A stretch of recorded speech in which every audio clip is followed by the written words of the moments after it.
So my favorite spice out of every spice on earth is turmeric, because my entire PhD dissertation was on turmeric. So I'm pretty obsessed with that one. I'm always impressed, even now, by the applications of turmeric. Turmeric is not just anti-inflammatory and antioxidant. It's antiviral, antibacterial, antifungal. It's anti-aging, anti-obesity. It's like the most beautiful janitor that comes in and cleans house and gets rid of the cells that don't belong, that accumulate in our systems. It supports mitochondrial health. It functions on the same pathways as metformin. We know it's beneficial for the liver, very powerfully beneficial for brain health and neuroinflammation. Anytime there's inflammation in the body, turmeric can help. Are you navigating the choppy waters of perimenopause? You're not alone, and I've got something that might be your lifeline. Let me introduce my new product, Estro Balance Mastery. This isn't just another supplement, it is a perimenopausal powerhouse. Estro Balance Mastery is a medical-grade formula designed by me to support you through the transitional phase. Let's break down these powerful ingredients and how they work for perimenopause. DIM and chrysin are your dynamic duo for managing erratic estrogen levels that cause hot flashes and night sweats and mood swings. If you're feeling foggy, the flaxseed extract is rich in lignans that support cognitive function and help clear that perimenopausal brain fog. And ladies, if those night sweats are killing your sleep, the green tea extract and broccoli sprout compounds work together to help regulate body temperature. But that's not all. Milk thistle supports your liver, which is crucial for hormone metabolism during this time. The best part is it's 2 capsules a day, and you're giving your body the support it needs to navigate perimenopause with grace. It's made in an FDA, USA inspected facility, and you know you're getting quality ingredients. All you've got to do is head over to metabolicblueprint.com/pod10, and that's metabolicblueprint.com/pod10 to get 10% off your first bottle. That's right, it's 10% off just to get started on your journey to a smoother perimenopause. So if you could improve how you feel during perimenopause and menopause by literally doing the right diet, exercise, and lifestyle to support your natural constitution, we're going to go deep in this today with Dr. Shivani. Dr. Shivani is an Ayurvedic practitioner and an expert in fusing Eastern practices and Western practices together. Ayurveda is a science of balancing the body's constitution so you can achieve prevention and ideal wellness. And this practice actually helps our body achieve equilibrium. She completed a master's in Ayurvedic Science and her Ph.D. looking specifically at the herb turmeric, which we go into in detail, and how turmeric plays in reducing inflammation, which is obviously a root cause in pretty much every single condition you could have. Her passion is teaching specifically how to use foods and nutrients, herbs, and also selective supplements to reduce inflammation naturally and enjoy more energy, less pain, and ultimately achieving vibrant health. She's the founder of Fusionary Formulas, an Ayurvedic company that helps people reduce inflammation and pain. And we talk specifically about several herbs today that are also profoundly impactful for perimenopause and menopause symptoms. So join me today so we can talk to Dr. Shivani. Shivani, I am excited to talk today. We were speaking just a few moments before the podcast started recording, and I was sharing a little bit about having spent a little tiny bit of time in India studying Ayurvedic medicine, meaning I had about enough to be dangerous probably and just some very cursory knowledge. And we're going to talk about Ayurveda and herbs and how to transition in menopause. But I'd love for you to kind of share your story. People's stories are so amazing, and it helps us connect with our own self when we hear somebody else's story. So how'd you get into this? Sure. So I grew up in Houston, Texas, to an Indian family. My parents had just emigrated from India. And when I grew up, I found that I was always the one who was car sick, air sick, seasick. Didn't matter what was going on in the world, but I was sick. And so it was interesting. In the US, I would go to the doctor and they'd give you a prescription, like they'd give you an antibiotic to get you better from your cold or whatever. But when I went to India, the whole approach was different. Every year I'd visit my grandparents' homes, and my grandma would reach into the spice cabinet, and she'd put turmeric and ginger and hing and these different spices that were kind of stinky together into a tea, and she'd make me drink them, and I would be miraculously better. And so I kept growing up in this world where In the West, we went to our Eckerd's pharmacy back then, which is now CVS. And then here in India, it would be like teas and spices and foods. And I kept saying, what's right? What's right? Like, who's right here? And it took me much later till I was older to realize, you know what? Through the process of living in the West, I've taken antibiotics like 50 times as a kid. That was just the way it was back then. When you had a cold, you'd just get a prescription. And by the time I reached college, I realized this is a gut health issue. This is an immune issue. And I looked at my parents when I was in India and said, we're in the land of yoga and Ayurveda. I think there has to be a different way towards health because the current one's not working. And so I went on this journey through India. I went to Pune and Mumbai. I went to South India, and I really studied Ayurveda with this critical eye of like, will this system help me? Will this work for me? Or is this all ancient and has no application? And the more I applied Ayurvedic wisdom to my life, I healed my gut, built an immune system of steel that I get to enjoy now. I'm fully defended against colds and things that come by. And I also have built this level of vitality and health that I never had before. And so I have this deep gratitude for what's possible when you truly invest in a detoxed, healthy body. And so now I'm just an evangelist of Ayurveda, trying to teach the world, use this system and take its tools and fit them into your life. Yeah, I love the whole idea of that. I got into this industry as a second career, but I grew up as a Christian Scientist, so we didn't do medications. So I took care of, it was teas, recovery, sleep, healthy foods. And so, I didn't necessarily listen to a white coat and go, oh, they've got every answer. But, I've always been fascinated by Chinese medicine, Ayurvedic medicine, which essentially says the practitioner is only good if they keep you from getting sick, which I think our medical system would be so much better served if that's how reimbursement really helped, really was managed, in the insurance world. But that's a whole nother discussion. So let's get into the discussion about Ayurveda and the doshas. I'd love for you to explain like the different constitutions that sort of set up how you're born, and then we can talk about like how those change over time. Absolutely. So Ayurveda is an entire system of health, healing, and medicine from India that's over 5,000 years old. And similar to Chinese medicine, where we have acupuncture and herbs and things like that, in Ayurveda, we have a lot of big toolkits that we use that are preventive, that help us build this preventive integrative health. And one of the biggest concepts we have is the doshas. The doshas is predicated on the 5 elements. And Ayurveda teaches us that we are part of nature, nature is part of us.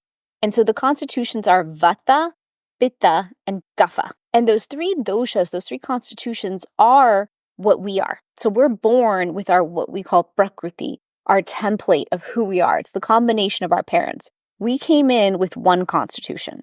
And then throughout life, different imbalances, changes, different traumas that can happen can shift us out of balance. And our job is to get back into balance. And so Vata dosha is air and ether. So it has all the traits of air, constant movement, dryness, and things like that. So a Vata person is going to tend to be thin and wiry, taller or shorter than everyone in their demographic. This is someone who goes 100 miles a minute. They're always in motion, kind of like a ceiling fan, if you think about it, is always in motion. They are 100 miles a minute in their speech, in their brain, in their thoughts, in their actions. This is someone who in the pandemic was like, I'm running 15 miles a day. I've got to move this energy. And the rest of us were like, what is going on? Who does that? A Vata person has a tendency towards dryness in the gut. So tendency towards constipation, disrupted sleep, anxiety, and things like that. They also tend to be the artists. So this is someone who's going to create things. And they also have a tendency towards starting things, but not finishing. And what's interesting is Vata is not just a dosha. It applies to our seasons throughout the year and seasons of life. So later when we talk about perimenopause, menopause, keep in mind Vata and dryness, that will apply to the menopause phase and transition of life. Then the second dosha is Pitta. And Pitta dosha is fire with some water. So when it comes to Pitta, you're going to have someone who is medium-bodied, reddish tone, reddish hair. Sometimes they have early graying. This is someone who is fiery in their personality. So sharp, intellectual, go-getter, ambitious, all those words. Tends to run inflamed, tends to love spicy food and run hot. And the negative traits of Pitta are when a Pitta person is upset or out of balance, they're going to explode, erupt, burn out, all those things. And so that's Pitta. And then you have Kapha. Kapha is someone who's bigger boned, stronger, can lift heavier. This is someone who is very one thing at a time. So earth, energy, and water.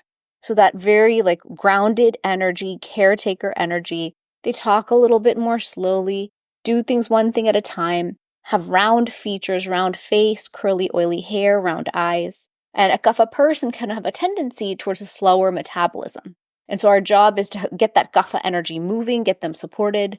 Kapha gets the best sleep of all of us. They can sleep 8 to 10 hours and wake up really late in the morning because they've got this heavy, deep slumber going on. And so it's interesting because these constitutions, every one of us has a primary or a secondary out of these constitutions. As you listen to it, you might have felt like, oh, I kind of feel like I know which one I am. And I have a whole dosha quiz available for people to take. And what happens is as women, as we go through our different transitions in our health and our lives, it's important to know your dosha because that'll customize your approach to how you deal with each decade of life coming forward. So obviously we're kind of born with this predisposition. And I remember when I went through my Ayurvedic sort of evaluation that I was told I was predominantly Vata when I was born, but my environment made me Pitta. Because anybody that knows me knows I'm extremely Pitta, right? And I was like, okay, I could probably see that. I have a little bit of both, but definitely I never would have picked Vata as my initial, environment obviously influences that.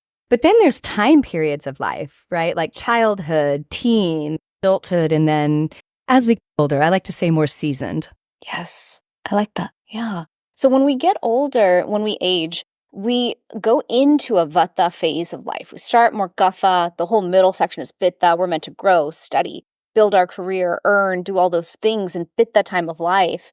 And then that transition, Pitta to Vata, that happens. Vata can happen a lot when it comes to menopause because there's so much change happening in the body. I've heard you speak on different podcasts and things like that, where this transition is a big deal. Estrogen dropping in the body, so many different biochemical changes are occurring. And today, as I was thinking through perimenopause, because I'm 44, I was like, you know what? It kind of feels like you're rock climbing up Mount Everest and you're falling down the side of the mountain. Like you're not able to grip and keep up with just going upwards towards your goal. You backslide. And I think that's very much because there's such transition in the body. And what Ayurveda gives us is it gives us an entire toolkit to stay more grounded, more supported, more nourished. It's almost like we have to triple down on the self-care and the investment in our health as we're growing older. And I feel like most of us don't want to do that. We want to just say, you know what, I've done a lot. I've raised my kids. I've built my career. What do you mean I have to do more in this department? But what's beautiful is Ayurveda gives us those tools. Ayurveda teaches us, look at this time of life. It can be very drying. It can cause anxiety. It can affect gut. It can affect sleep, all these things. Let's customize a plan. And so the Vata person would reach more for those grounding, nourishing techniques, use more ghee and more healthy fats to deal with the dryness of that transition season, perimenopause, menopause. Someone who's more Pitta, that person's going to have symptoms like hot flashes, night sweats, overheating in general, rage, frustration, irritation, getting hangry. Like a lot of different Pitta symptoms can come up. And so our job is to keep cool. Coconut water, yogurt drinks, like everything cool, fruit and summer foods that will keep you cool in the system.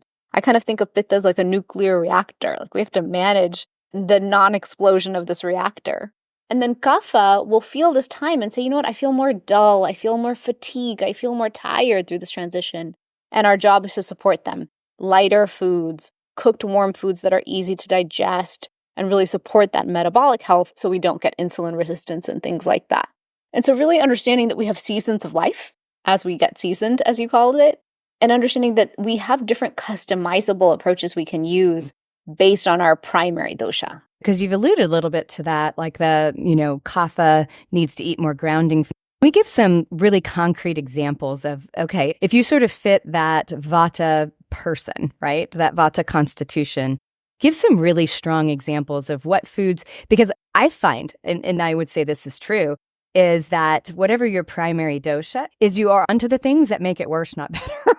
And so it's almost counterintuitive because the things that rebalance you are the things that you probably wouldn't pick on your own. So let's talk about that because I think that's super important and often missed.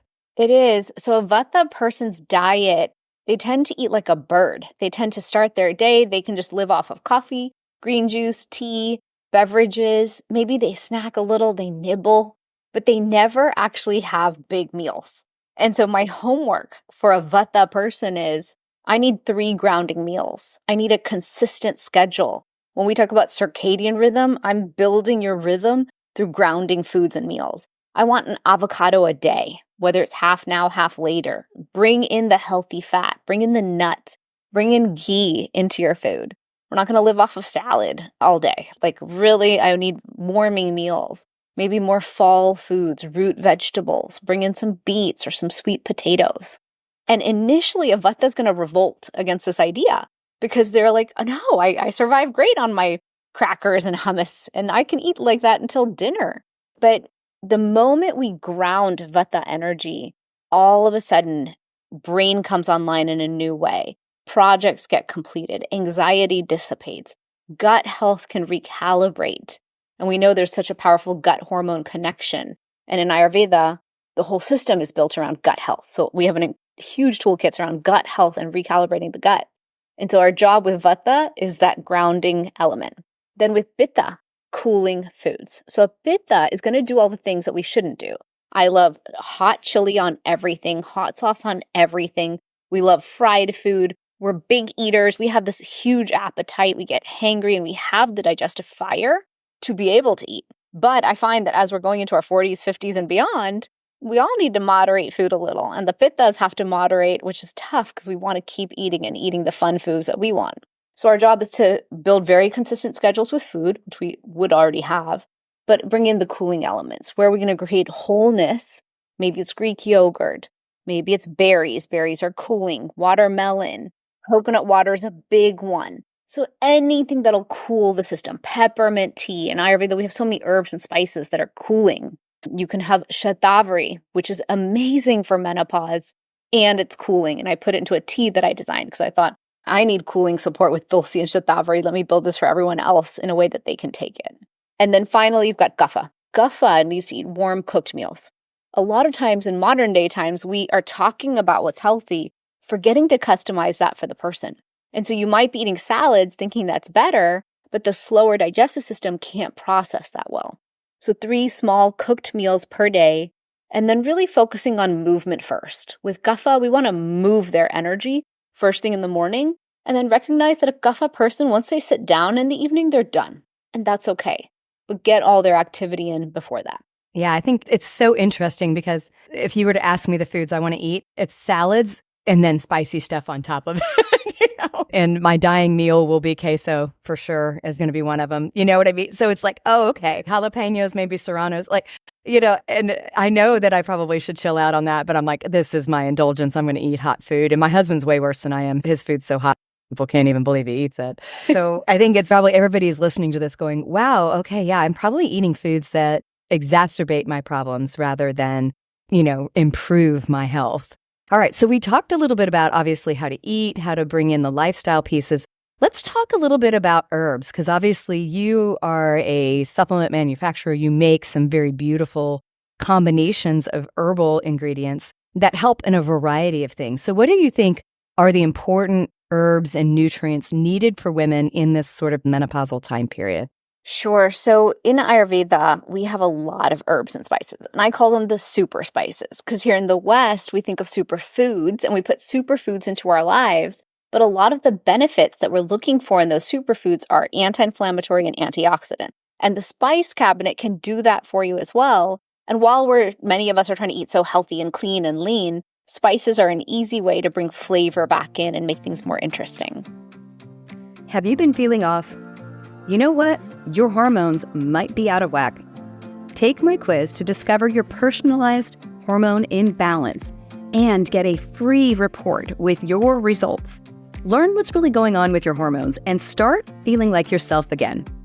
Just visit the website quiz.hormoneshelp.com to take the hormone quiz now. So my favorite spice out of every spice on earth is turmeric because my entire Ph.D. dissertation was on turmeric. So I'm pretty obsessed with that one. I'm always impressed, even now, by the applications of turmeric. Turmeric is not just anti-inflammatory and antioxidant. It's antiviral, antibacterial, antifungal. It's anti-aging, anti-obesity. It's like the most beautiful janitor that comes in and cleans house and gets rid of the cells that don't belong that accumulate in our systems. It supports mitochondrial health. It functions on the same pathways as metformin. We know it's beneficial for the liver, very powerfully beneficial for brain health and neuroinflammation. Anytime there's inflammation in the body, turmeric can help. And so I always think of turmeric first because it's so multimodal and the applications of it are so far reaching. So turmeric first, because also most of us are so inflamed. And one of my theories is as we're going through the decades of life, that chronic low-grade persistent inflammation that we're carrying is why we're so symptomatic as we're dealing with each decade's new list of symptoms that we're dealing with. I think perimenopause is tougher because we're inflamed. Inflammation's affecting gut. That's what's impacting our hormones.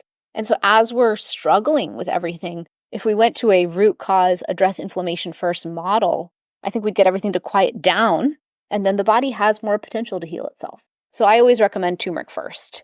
My next favorite for this time period, perimenopause and menopause, is Shatavari. Shatavari is an adaptogenic herb from Ayurveda. It has a cooling effect. We call it a rasayana because it's so rejuvenative to the whole body. It's specifically beneficial to female reproductive organs.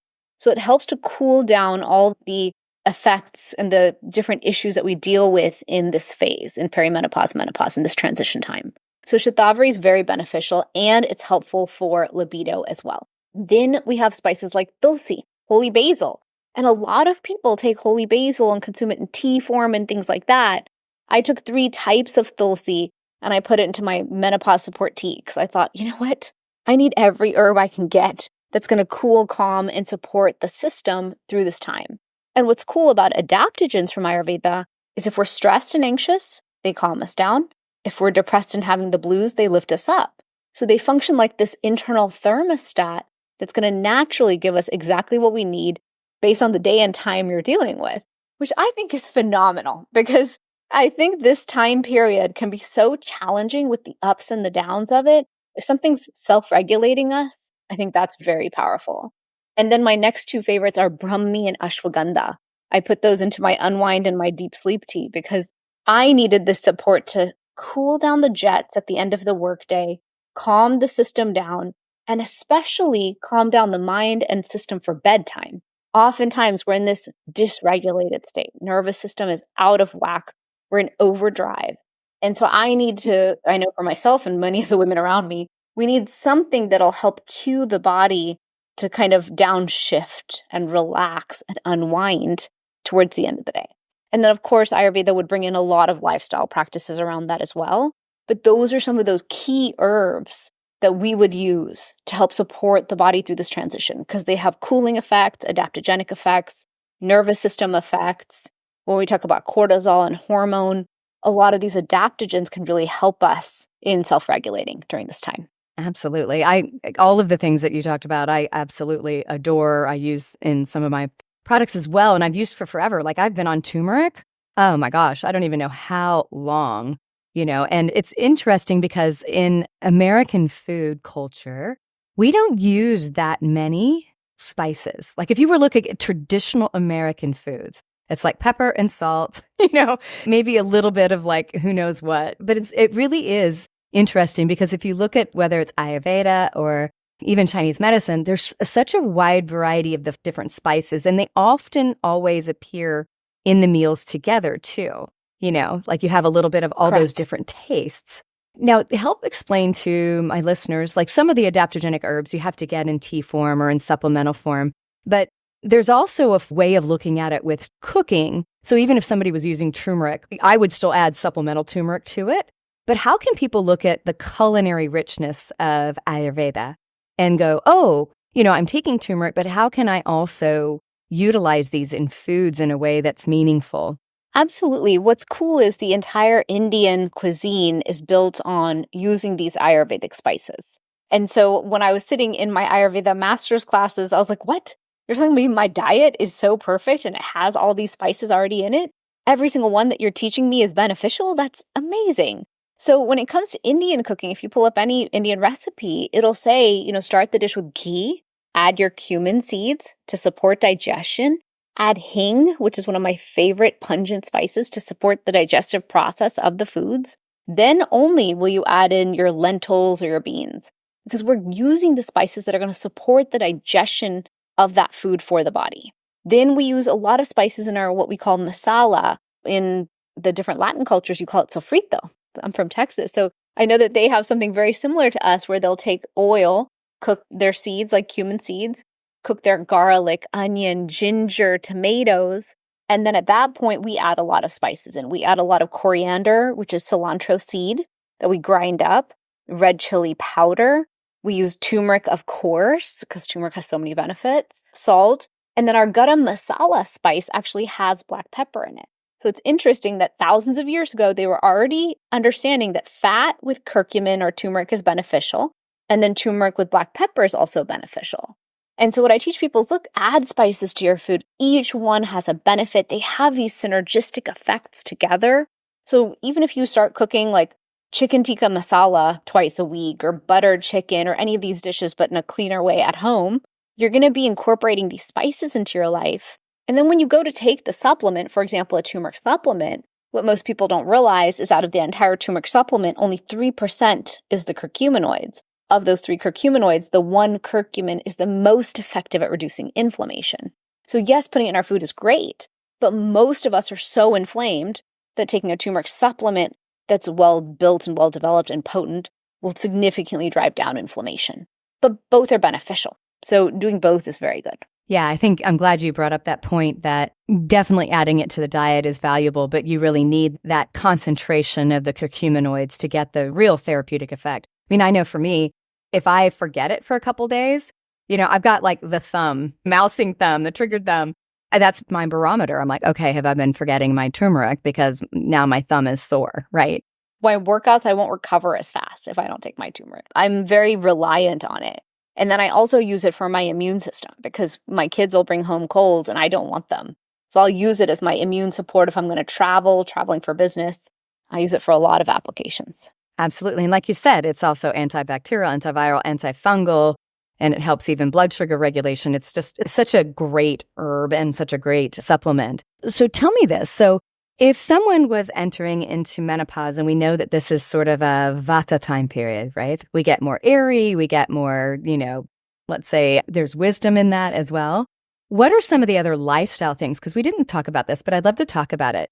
If this is a more airy, more ethereal time period, what other lifestyle things outside of the diet would also be advantageous for women looking at it from an Ayurveda lens? What things should women also concentrate on, like exercise and activity and their lifestyle pieces? Sure. So Ayurveda looks at menopause as we're transitioning out of our fertile period, and we're able to take that fertility piece of our life and apply it into new things, whether it's new projects, new endeavors, our art, whatever we've not been doing that we want to get into, we can take that energy force and move it towards something else. So that's the first thing, is like this acknowledgement of, I have some more time. Where can I put that time into something that really feeds and nourishes me? And then the next piece is, where can I bring in self-care in such a powerful way that I'm consistently nourishing myself during this time? So in Ayurveda, certain self-care rituals, we teach actually something called dinacharya, the daily self-care rituals that we're meant to do every single day that keep us detoxed, healthy, and supported. So we teach different things like tongue scraping, oil pulling, abhyang massage. And so when we talk about vata and dryness, a lot of times we're dealing with a lot of dryness in the system in this time period. Abhyang massage means taking any food-grade organic oil and setting up a nightly ritual where we sit and really gift that oil to the body. Massage the body from the feet up to the neck. And then if you'd like, you can also do a head oil massage to get your hair thick and healthy and nourished again. And we have a lot of medicated oils in Ayurveda that use some of these herbs that we were talking about. But you can also take any oil, like coconut oil, sesame oil, any organic food grade oil, and really gift it to the body. So you're delivering it to the joints, you're gifting it to your skin, and keeping that skin supple and young and healthy and vibrant. Because so many of the symptoms we're dealing with in these times are drying. So to gift ourselves oil and to gift ourselves even the foods that are rejuvenative, like ghee, soaked almonds, dates, a lot of these superfoods from Ayurveda can help rebuild that ojas, or what we call that vitality and energy that we're losing over time. I heard you on a podcast share that our mitochondria production slows down as we age. And I thought, oh my gosh, this is so unfair. And then I thought, okay, well, what would you do to counterbalance that? You would have to build your own energy center within. You'd have to support gut digestive fire to be strong. You'd have to support your vitality.